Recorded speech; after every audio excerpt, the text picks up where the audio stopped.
From CBS News Chicago, this is Voters Decide Senate Spotlight. Welcome to a CBS News Chicago special. I'm Chris Ty here in the political sphere, helping voters decide this election year in a critical race. Illinois Senior Senator Dick Durbin announced his decision to retire last year. That set off a mad scramble of candidates trying to get his seat in the Senate. I sat down with the three people leading this race. They are Raja Krishnamoorthi, the congressman representing the 8th Congressional District in the Northwest suburbs since 2017. Robin Kelly has represented the South Side and the South suburbs in the 2nd Congressional District since 2013. And Juliana Stratton, who is the state's lieutenant governor, and she has been the lieutenant governor throughout J.B. Pritzker's time in office. So how are they different? We spent time with each of them recently talking immigration, Donald Trump, Chicago politics, and other issues, with the goal of helping you on Election Day. In many ways, they have similar political viewpoints, but there are differences, and that is where we begin. Can you give us two examples of how you are different than your chief competitors? First of all, I'm the only candidate in this race that has represented the entire state of Illinois, and I've done so for the past 7 years. It's been a great honor to serve as the Lieutenant Governor of Illinois alongside Governor Pritzker, and that leads to the second big thing, and that is that we have delivered for the people of Illinois consistently in the things that really matter to people. We've raised wages, we have protected women's reproductive freedom, and made Illinois really an island for reproductive rights in the Midwest. I think of myself as a person with a lot more experience that has gotten a lot more meaningful things done while serving in Congress. And my district is urban, suburban, and rural. It is truly a microcosm of Illinois, and I've delivered in every part of my district. So, but I think those are the big things. My experience, what I've accomplished. I've passed meaningful legislation under Barack Obama, under Donald Trump, and under Joe Biden, and I'm very proud of that. I've spent the better part of a decade basically standing up to bullies and bad actors, whether it's big tobacco, which has fueled the vaping epidemic, or large grocery chains, which have tried to merge to essentially raise prices and lower working conditions and putting an end to that. And now I need to stand up to the biggest bully of them all, Donald Trump. Your line is, we need to dismantle ICE and we need to build an agency that people can trust. What does that mean exactly? I think it's bigger than ICE. It's about ICE, but we need to look at the Department of Homeland Security. I've filed impeachment papers against Kristi Noem, but we need to dismantle ICE. We need to dismantle Border Patrol like it is now, and also USCIS that takes care of citizenship and asylums. It's all broken. The agency is too big, it's too unwieldy, and it's not accountable. Now, I know FEMA and TSA are a part of it, but we really need to look at where these, do they belong under Department of Homeland Security, or does ICE belong under DOJ? You know, not this DOJ, but, you know, as we look into the future. But you can easily say abolish ICE, that's, you know, easy bumper sticker. That's catchy, a bumper sticker, but what's the plan? What is the plan? Do you believe that Lieutenant Governor Stratton has a plan when she says that? I haven't heard it. What does it mean to abolish Trump's ICE, and how is that different than what your opponents are saying we should do? I think abolish Trump's ICE, which, by the way, Governor Pritzker has shared his position as well, means, in my opinion, getting rid of Kristi Noem or impeaching her if she doesn't get fired or if she doesn't resign. So you agree with Congresswoman Kelly's efforts? Yes, and I've joined her efforts in that regard. But in addition to that, it also means taking the masks off, putting ID on, putting body cameras on, no more warrantless arrests, requiring third-party investigations for the use of force, and then, you know, not having roving gangs of ICE and CBP agents causing or stirring up trouble in cities. I know that Lieutenant Governor Stratton was asked about, well, her position, which is abolishing ICE, where would she transfer the duties? And when she talked to reporters, she said that she would transfer them to the CBP. You said that's a horrible mistake. That's a grave mistake. Because CBP is who employs Greg Bovino. CBP is who shot and killed Alex Pretty. And so I think there's just a difference of opinion there. You have been the most aggressive on the topic, saying abolish ICE. That was your quote in the debate. What about the roles ICE plays in human trafficking and child smuggling and fentanyl? How do you do those things if you abolish ICE? Well, one thing you don't do is you don't have agents that are masked and snatching people off the streets and stuffing them into unmarked cars. That's not helping our communities to be safer. ICE cannot be reformed, in my book. It cannot be reformed. What we are seeing happening on our streets, someone doesn't come in and say, okay, now there's going to be a different way of approaching it. We have people that I don't know who's behind those masks. And they're out in the streets and they're terrorizing our neighbors and not following the Constitution, not following due process. That can't be reformed. So to me, we need to really focus on abolishing ICE. We need to prosecute those agents that have committed crimes. We need to prosecute them and hold them accountable. I'm proud of the work that we've done here in Illinois to create the Illinois Accountability Commission, where people are gathering narratives and stories and photos and videos, because this president will not always be in power, and we're going to be ready to hold him accountable. Is there anything that the Trump White House, either version of it, has done that gets your seal of approval, that you say, you know what, I don't like a lot of it, but I like that? Yeah. Well, look, I think that the Trump White House did a good job of identifying one thing, which I agree with, which is that workers, especially manufacturing workers, have really been hurt by our trade policy over time, especially with China. And there, the Chinese Communist Party has weaponized trade policy to basically steal intellectual property, take manufacturing away from the U.S., and we need to level the playing field. Putting a focus back on manufacturing in the U.S., I think that's a good idea for various reasons. Not only is it good for our economic security, but it also helps people climb into the middle class. A couple of people from his cabinet, they were talking about health and wellness, and that's very important to me, like eating properly, and I do stuff around food as medicine. I have a huge healthcare portfolio, so that resonated with me, that we do need to eat healthy, we do need to exercise, we do need to take care of ourselves, and that was something they claimed they were going to push. I haven't heard any more, but that resonated with me. You're on record as saying there's nothing you can think of that you agree with Donald Trump on. Do you still stand behind that? Yes. When it comes time for the general election and you're trying to maybe bring in people who are getting lukewarm on Trump when they used to vote for him, doesn't this seem sort of like a dead end to try to bring people into your camp if you're standing here saying there's nothing I agree with him on? What I will say, as I have said, Donald Trump is not a normal president.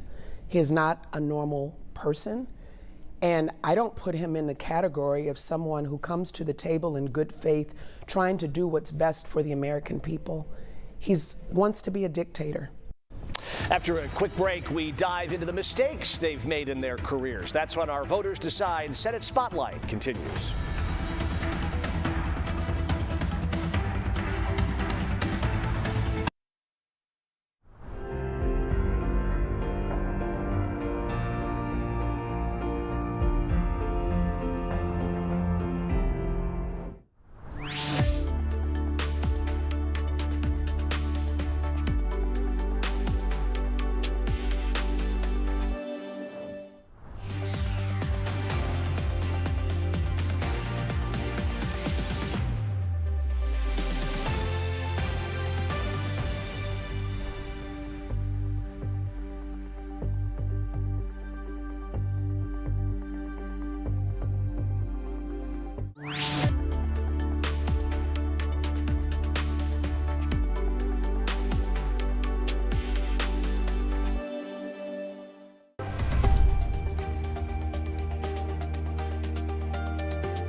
Welcome back. As we talk to the three people trying to get that seat in the U.S. Senate, trying to offer solutions to the problems of folks statewide, we wanted to know about the mistakes they've made along the way and what they may have learned from them.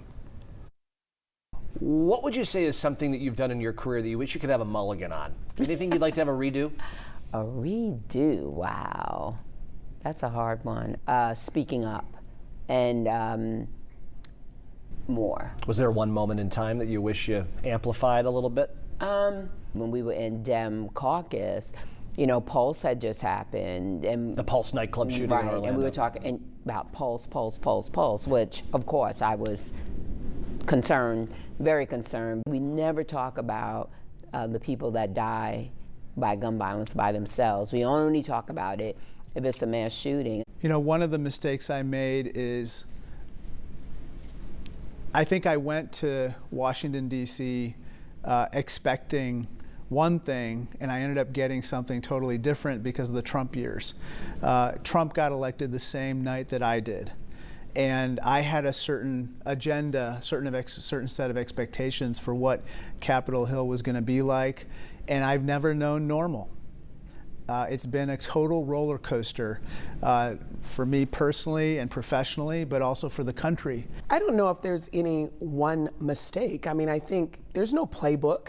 There's no playbook when you are faced with a threat of federalization of troops to the city of Chicago and a military presence on our streets. There's no playbook when you're facing a global pandemic. But what's important is that in those moments, you just have to be ready to lead. Would the candidates support Chicago's Mayor Brandon Johnson if he were to run again? Stay tuned for their answers as our Voters Decide Senate Spotlight continues.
We're sitting across from Chicago City Hall right now. If Mayor Johnson decides he is going to run again, can he count on your support?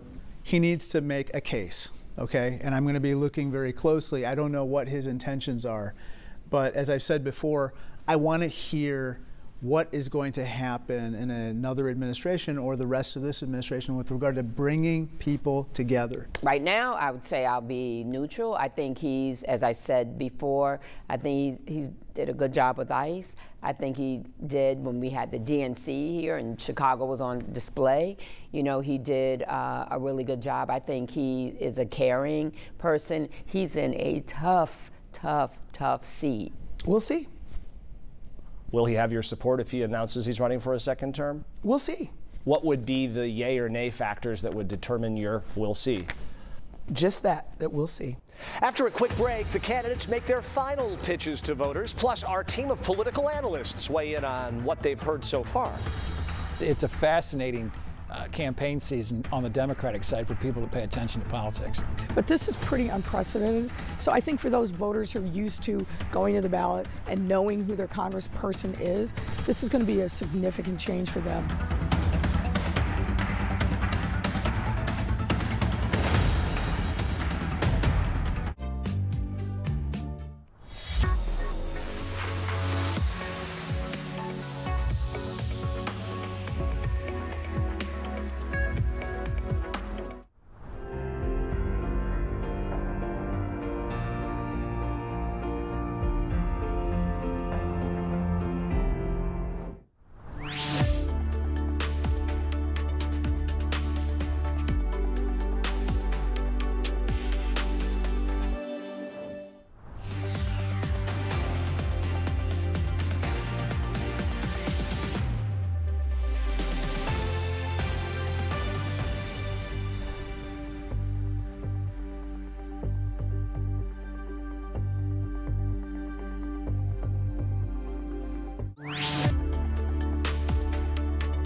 Welcome back to our Senate Spotlight Special. Before we bring in our political analysts, we want to give the three candidates a chance to make their final pitch to voters.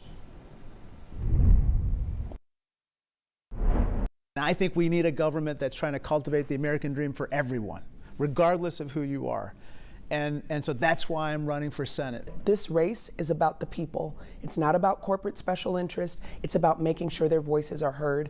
And I want to take their voices with me to Washington and represent them. I want people to know I'm a workhorse, not a show horse. You know, I walk the talk, and I often say, check my record, because I get things done in many arenas, and I'm a team player.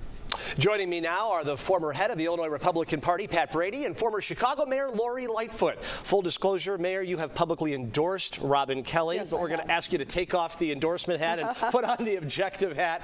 We're about, 6-7 weeks from Election Day. Raja has a pretty commanding lead, not a runaway, but is there time for this race to tighten up? Well, I definitely think so. If you look at my example, about this time, 6 years ago, I was, by all accounts, polling in the single digits, and then was able to catch fire and come out first in the first election. So I definitely think there's time. I think the biggest challenge for all of these races, from the Senate on down, is to make sure that voters know there's actually an election happening on March 17th. And today, early voting starts in the city at the Supercenter. In March 3rd, it'll be open in all 50 wards. People don't know there's an election coming, despite all the TV ads and so forth, and us insiders are watching it on a daily basis.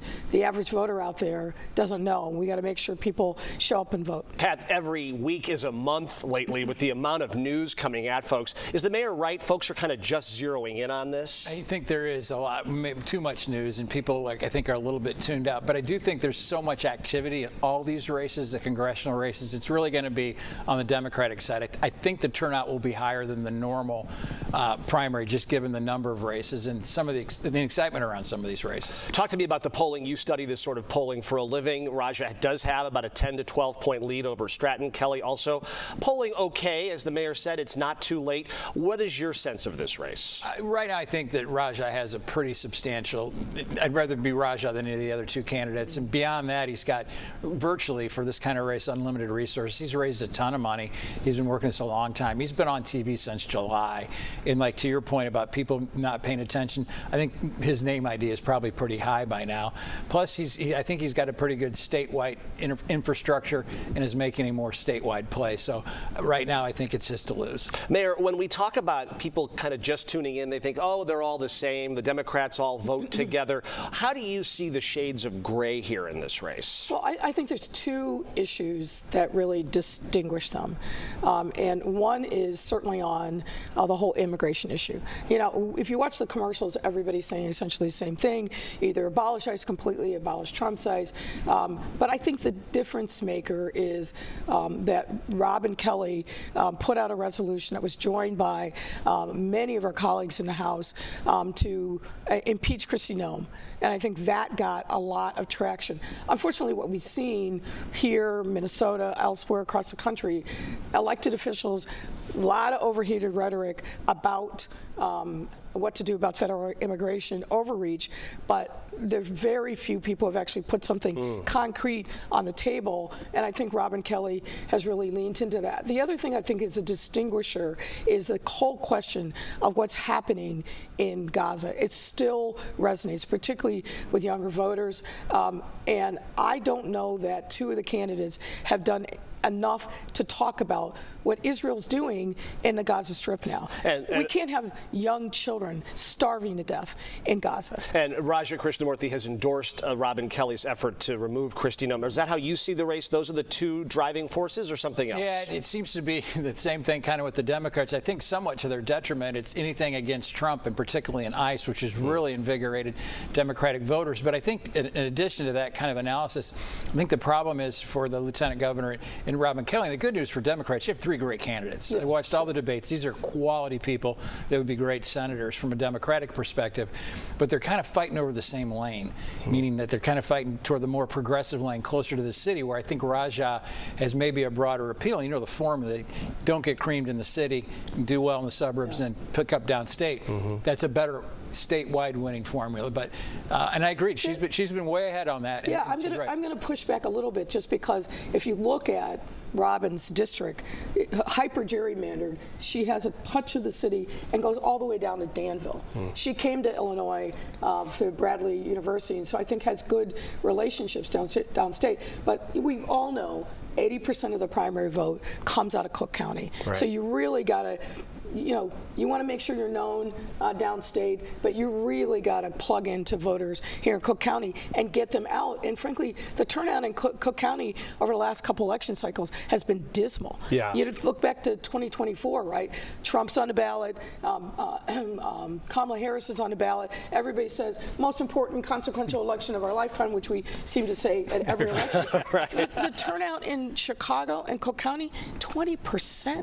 Right. It's terrible. It's going to be a critical thing we'll be watching on primary night. We're going to continue our conversation over on our stream in just a minute, but for now on the air, our thanks to former Mayor Lori Lightfoot and former head of the Republican Party here in Illinois, Pat Brady. As we continue our conversation, we're going to move this over to our digital streaming network, CBS News Chicago. You can find that on our website or on a variety of apps, including Paramount Plus and Roku. We'll take a quick break and see you in about 2 minutes over on the stream.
From CBS News Chicago, this is Voters Decide Senate Spotlight. Welcome back to a CBS News Chicago special program to help you learn more about the three frontrunners for Senate in the Illinois side and the Democratic side of things. Robin Kelly there on the left, Raja Krishnamoorthi in the middle, and Juliana Stratton there on the right. We're joined to my left by our two esteemed political analysts, Lori Lightfoot, the former mayor of Chicago, and the former head of the Republican Party here in Illinois, Pat Brady. Let's remind folks what got us here. Senator Dick Durbin, retiring, of course, creating an open seat. Three people with powerful jobs are willing to give them up for a run at all of this. Pat and Lori, let me ask you, these are three big power players in the state of Illinois. This is something people have been waiting a long time for, Mayor, because these Senate seats do not open up very often. Look, I think when voters head to the polls, they ought to be thinking about how do we begin to replace Dick Durbin. And by that I mean, this is a guy that's been in the Senate for a long time now. He's very well respected. He's a number 2 on the Democratic side.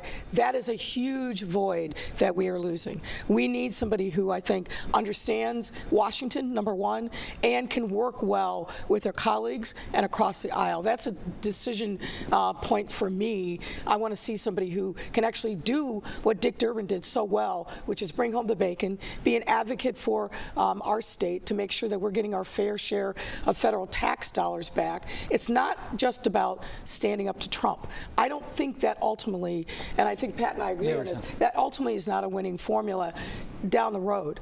I think what people still care about is my groceries are too high, I can't afford gas, my rent, my mortgage. Those pocketbook issues are still really, really important. And Durbin, from his humble beginnings, I think really understood that. And so I think people are looking for not a carbon copy, but somebody who understands and can reflect the lived experience of people in the state. And this is a term that will last beyond the Trump years, theoretically, Pat. Sure. This is the kind of example of you don't always want to replace the legend, but one of these people is trying to do just that. Yeah, hats off to Senator Durbin. I mean, like you said, he was the #2, one of the most powerful men in the country, thereby the world, for a long, long time. I agree completely with the mayor. He delivered. He was a measured voice. He was way ahead on some of these immigration issues back in the day when they were trying to get a solution. I think he's always tried to get along and reach across the aisle. So those are big shoes to fill, but given the advice he's got, just follow that model. And we've had some good senators from the state, and he's certainly one of the top. Follow that model and follow that money. It is a huge piece of the puzzle in this race. To the role of money, we're talking a lot of cash. As of the end of 2025, Raja Krishnamoorthi had more than $28 million in his war chest. That's the third most of any candidate running for federal office this year, coast to coast. Juliana Stratton raised just over $3 million. That does not include the $5 million more that Governor Pritzker is giving her through a political action committee. Robin Kelly has just under $3 million. One donation Krishnamoorthi accepted from an executive at a company that has ICE contracts that he later donated to a series of charities has become an issue in this race. He's even taken tens of thousands of dollars from the chief technology officer of Palantir, one of the companies that is actually giving technology to ICE to inflict its terror upon our communities. He says that he donated that money to 3 separate charities the moment that he learned of it. Is that a fair take? Well, he accepted it, and the first thing he said is, I'm willing to accept money from anybody who supports my mission. And it wasn't until the community called on him to say, you should return that money, that he said he donated it. But the bottom line is, when people ask, well, where did you donate it to, he's refused to say so. Well, his team today told us it was the Illinois Migrant Council, Centro Romero, and Instituto del Progreso Latino. That's fine, but until today, he told you, but when the public asked, he has not responded to that. Did you wait too long to return the money from that Palantir executive? Do you wish you had done it without somebody asking you to do it? No, as soon as it came up, I basically donated it to migrant groups here. But you had to be asked to do that, right? Well, I'm glad it was brought to my attention. And I noticed that my opponent, Lieutenant Governor Stratton, has received tremendous support from the DLGA, the Democratic Lieutenant Governors Association, which has solicited hundreds of thousands and received hundreds of thousands from private prison companies and ICE contractors. I don't think anybody should practice hypocrisy in this race. You feel she is? Yeah. Between you and your 2 chief competitors, funding of campaigns has become a big topic. Was Representative Krishnamoorthi wrong to take money from Palantir executives, and was he fast enough to reverse course? Well, I think he took money from Palantir and the Heritage Foundation. Yeah, I don't see how you could do that. And then to vote to thank ICE, even though he says there's other reasons that he did it, but it does make it look pretty funny. To put a finer point on what Congressman Krishnamoorthi was talking about, since our interview with the Lieutenant Governor, we learned that the DLGA, the Democratic Lieutenant Governors Association, which is helping her campaign, received a 6-figure donation from an ICE contractor. The DLGA now says they'll donate that money to a National Immigration Law Center. Stratton says she agrees with that move. Putting to the side the money he took, the money she took, Mayor Lightfoot, the money in these races, we've talked about it for years, but it is really jaw-dropping now. Well, it really is. You think about all that money that's been raised just in this cycle for one race. Think about all the good that could do in the community, but that's not the way, unfortunately, the game is played, particularly since Citizen United basically opened up the pocketbooks to anybody who wants to give. I think what voters should really be paying attention to is who is taking money from where. There's a lot of reporting on it. This, I think, is very helpful to distinguish candidates and what they're willing to take and from whom. But on the one hand, you can't come out and say, I'm against this, and then take money on the back door with people who are profiting from the very thing that you said that you were against. I think having principled stance, independence. I want an elected official, particularly my senator, to be somebody who's only beholden to the residents and the voters, not to some big money donor, no matter where that money comes from. You can't ignore millions of dollars that are getting poured in from donors and say, no, I'm independent from that. Nobody buys that. Pat, put in perspective for us how much larger this is than it was 10, 20 years ago. I think in the Kirk race, 10 or 15 years ago, I think he raised $20 million, which was just an eye-popping amount of money. But the mayor's right. Citizens United opened up the floodgates for this. There's way too much money in politics. We get now these consultant-driven kind of races. Yes. There's no more of the old shoe leather you used to put in to win an office. And I agree completely with the mayor. There's too much money, and especially at the United States Senate. There should be no illusion that you're beholden to anybody to put you there. You should be there working at the highest level for the people of this country. But I hope there's going to be many reforms after we get through maybe the Trump administration, campaign finance reform being one of many. Is that realistic? I mean, we hear that all the time. We did it before, and I know Citizens United changed the law on this, but this system right now is not really working for people, I don't believe. And there are some states across the country, like New York, like Oregon, to a minimal amount, California, who have put restraints on the amount of money that an individual candidate can raise. There's matching funds, which I think we really have to take some serious look at here in Illinois. Obviously, that's not going to impact federal races, but it's out of control. And the candidates spend all their time on call time. I mean, I can't. To raise money. To raise money. I can't. Oh, every afternoon, 1 to 5, it's call time. Yeah. Candidates hate it. Yeah. Goes right into cocktail hour after that. You need a little. Oh, they're mad enough. Yeah. I'm sitting there having a cocktail while they're doing it. But the exit question here is if voters are saying money's running the show, they're right.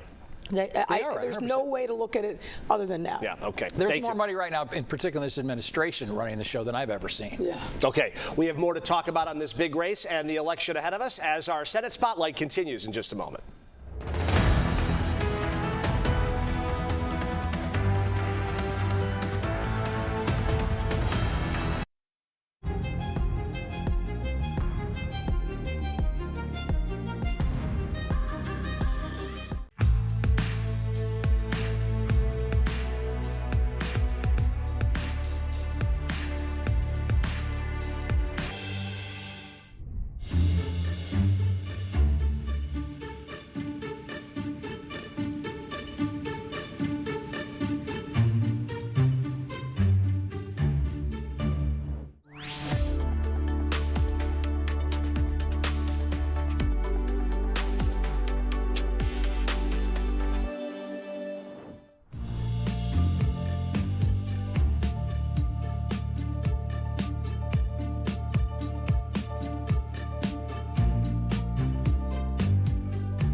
Democrats across the country struggled in the 2024 election, with Republicans taking the presidency, both chambers of commerce. I asked the three frontrunners for the Democratic race here on the Senate side of things about if the party needs to widen their tent and how they suggest doing it. In my own district, 47% of the residents voted for Donald Trump. We had neighbors that flew Trump flags as of Election Day, okay? Now, some of these flags have come down now. I think there's buyer's remorse, but I'm not sure that they have entirely bought what we are selling as a party. And so for us to get these people back, the voters who voted for Trump, maybe they voted for Obama, maybe they voted for Biden the first time, we need to address their economic challenges. So for instance, we got to be the party that is talking about, okay, how do we bring economic activity to the south and west side of Chicago, or rural Illinois, or East St. Louis, places that unfortunately have not boomed even as other parts of the country have. We have to adopt a whatever it takes mentality to bring economic development back to these places and bring hope and jobs. There are Democrats out there saying, I want Democrats to win again. Democrats have had a cold streak. I mean, there's no position in Washington where the Democrats are in control. Doesn't the party need to open up their doors a little bit more? Don't you need to throw a little more chum in the water to maybe try to draw a larger base? I think that's what we're doing, and it's what we've demonstrated. Is it working? Well, look at Illinois. Okay, but Illinois is not, I mean, I guess that's where your focus is, but the country wants to have a little more togetherness or try to widen the tent, no? Well, I'm not exactly sure what you mean by widen the tent. The party wants to get more people in the tent. The Democratic Party's had a couple of very, very, very bad cycles, and maybe the machine needs to be changed a little bit. I think what this is about the Democrats are telling the message of who we are and what we will do for people. It's the Democrats fighting to protect people's health care. It's the Democrats who, when food assistance was on the line, said we're going to fight to make sure people can put food on the table. It's Democrats that are working to make sure that we protect education and support our teachers. It's Democrats that stand up for working families every single day, including the men and women of organized labor. So we want everybody to have access to those things. How do you widen the tent of the party? How do you get maybe people who could be wooed to vote Democrat back in this climate? Well, I think that this climate is not working. That's why I'm running on a platform of People Over Profits. You know, there's not enough housing. People don't have enough, health care. The minimum wage is still $7.25. People are looking for jobs. People are not happy. They're scared. They're worried. They're angry. We're paying more attention to other countries than our own country. So I think people want something different, or when they voted, this is not, what they voted for. But I do think, we have fanned out across this country. We've, you want to say cleaned ourselves up and done a lot of town halls, a lot of teletown halls, a lot of events to talk about what people want to talk about: affordability, health care, those main concerns. Back now with Pat Brady and Lori Lightfoot. Pat, you listened to 90 seconds of those answers, how the Democrats are supposed to widen the tent. Did anything there jump out to you? Two of the three of them got it right. I think your candidate got it right the best. You need to talk about issues that people care about. And the reality is, we were talking about it before, I hate Trump is not a message. I've been telling this to all my Democratic friends. You got to Trump, love or hate him, the genius of that was he appealed to people that felt like they were disaffected. They're out of the system. They were getting screwed every day. Trump appealed to those people. They used to be Democratic voters, the blue collar, the middle income voters. The Democrats lost them because they got more wrapped up in issues that people aren't as much concerned about than the kitchen table issues, affordability and their kids' education and health care. And they need to get back and focus on that, or they're going to be in the same trick bag that Republicans got themselves in this state, with the far right just talking about issues that people in this state don't really care about. Mayor, does your party have the blueprint to do this? Well, I certainly don't see it at the national level. I think anybody who looked at and did a diagnostic of 2024, when we ignore the economic pain that people are suffering on a daily basis, afraid for their livelihoods, disconnection from healthcare systems, worried about whether or not their kids are going to have as good a life, and forget a better life, but as good a life as they do. You know, I grew up in a small town, and I was back there recently for my 45th high school reunion, and what I saw was a lot of despair. This was a working class town, union, steel, and those jobs disappeared, and nothing has come back in to replace them. And that scenario is repeating itself all over the country, in urban, exurban, and rural areas. And if we can't come up with a plan to figure out how we put people on a path to a better, stable economic future, all is lost. You know, I agree completely, Mayor, but there also needs to be a dose of optimism in this message. It's got to be more of a Kemp-Reagan message, or the Democratic equivalent, like we can do better and we will do better if we do X, Y, Z. Not everything negative, not everything whiny, not everything grievance. And is the tone going to be more Mamdani of New York or Durbin of Illinois? Which wing of the party has that message in a resonant way? As a Republican, I hope it's Mamdani. Well, yeah, exactly. Look, the vast majority of voters are in the middle. Exactly. They are. More than ever. They're not on the extremes. They're in the middle. Whether they're center right, center left, they are in the middle. And if candidates and parties don't speak to that middle, you're never going to be a majority party. You're just not.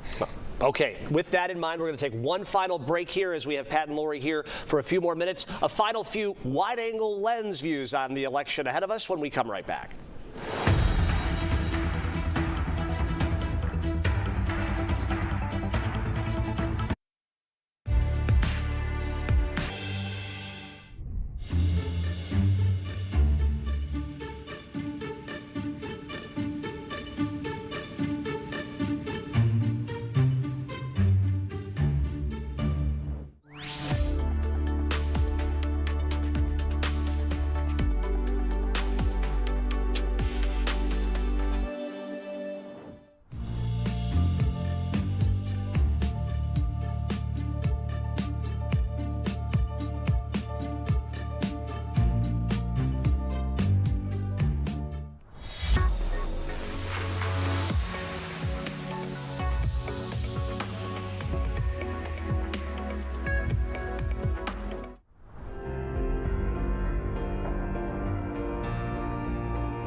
Welcome back to our Senate Spotlight, joined by Lori Lightfoot and Pat Brady. Pat, I want to end here talking about who the Democratic winner of this race will face come November.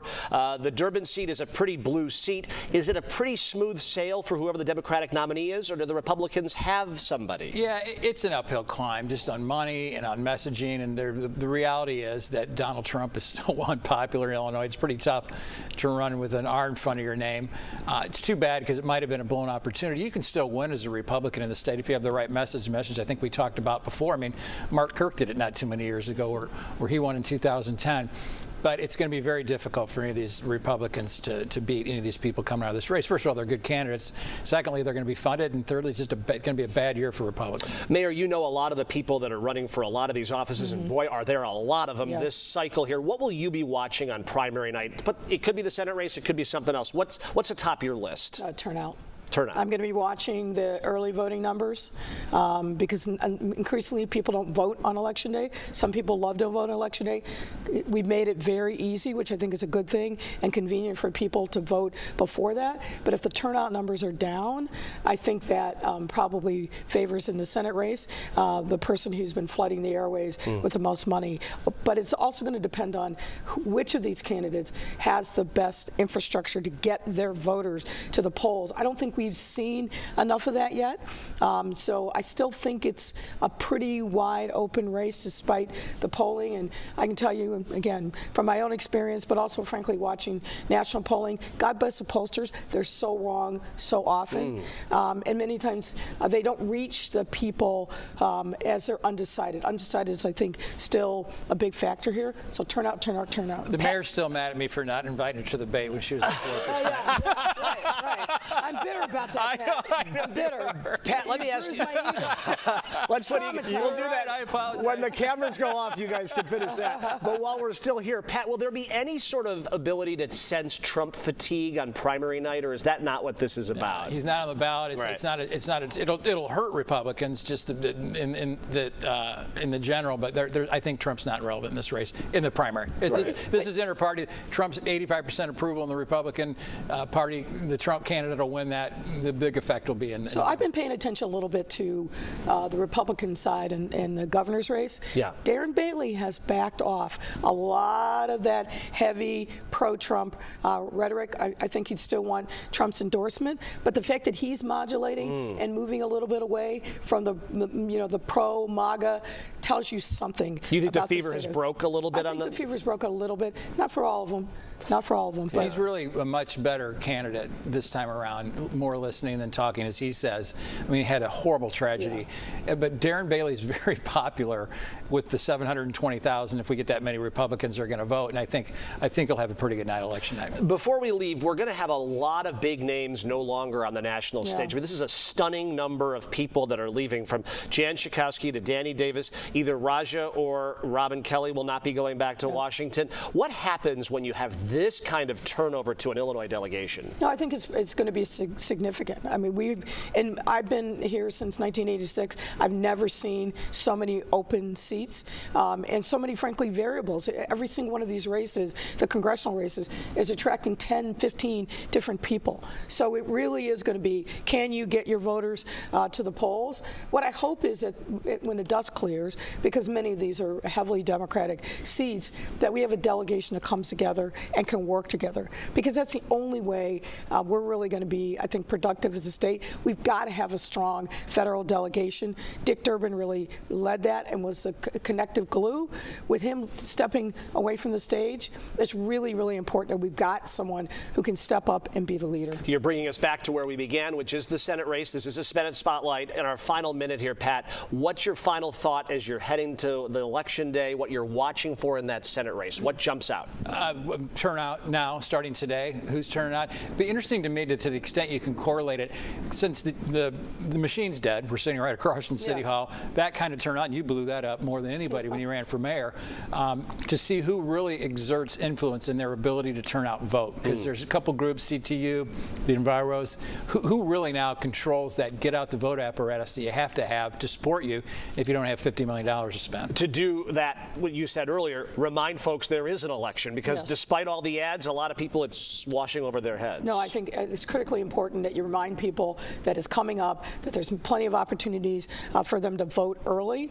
And get them to do it. Yeah, and get the ballots. Actually get them to do it, right? So I'll be interested to see how much of that money is being peeled off for GOTV efforts. I think you've got to do more and more and more to get people, frankly, to care, and then to actually turn that caring into casting a ballot. And it's a completely different dynamic now in these things with this early voting. And sorry, go ahead. The other thing I think we ought to watch, and you touched upon this earlier, is this issue of the money that's coming in, particularly at the congressional level, the AIPAC-affiliated organizations that are dropping huge dollars in.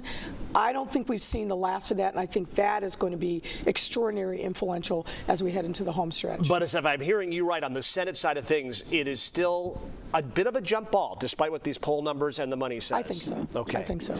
Former Mayor Lori Lightfoot, former head of the Republican Party in Illinois, Pat Brady, thank you both for your insight on this critically important and historic race here in Illinois. We hope this helps you decide how to vote in this critical race, which again, March 17th is the big day, but voting has already begun. Stay tuned to CBS News Chicago between now and Election Day for continuing coverage. For all of us at CBS News Chicago, I'm Chris Ty. Thanks very much for being with us.